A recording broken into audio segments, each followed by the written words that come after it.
find the average rate of change of the function f, which is graphed below, so this is f, over the interval 0.5 to 6. Then find the average rate of change for g of x, which isn't graphed.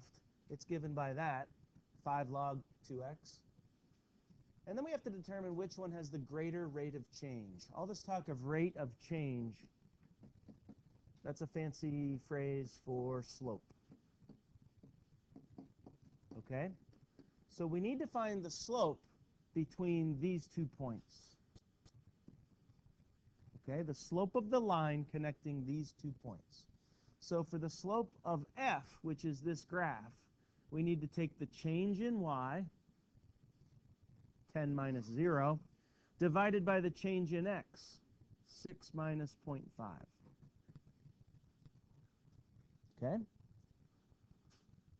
So that's 10 divided by 5.5.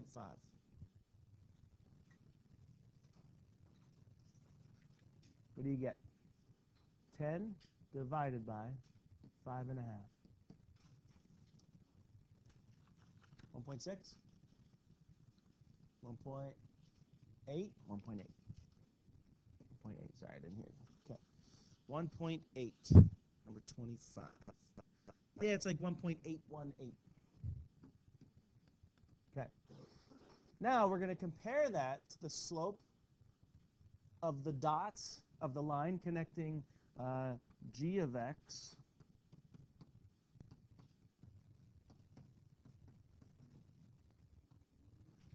Okay, so we want to use the same two x values. We need to figure out what g of 0.5 would be to get its y.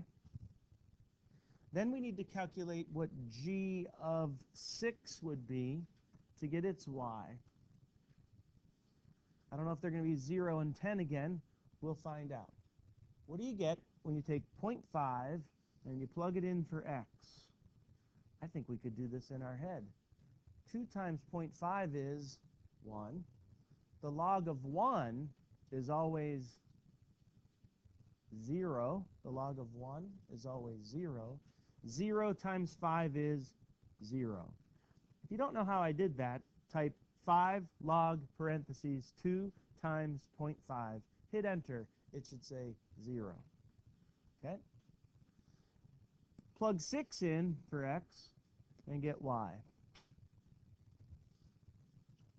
I got 5.396. I could probably come to my decision right now that f has the steeper slope. Right? Because for this one, it was at 0.50 up to 6 comma 10. This one is going from 0.5 comma 0 to 6 comma 5.3. So it seems like this doesn't go up as far, right? Let's keep going, though, and find the slope by doing the change in y divided by the change in x.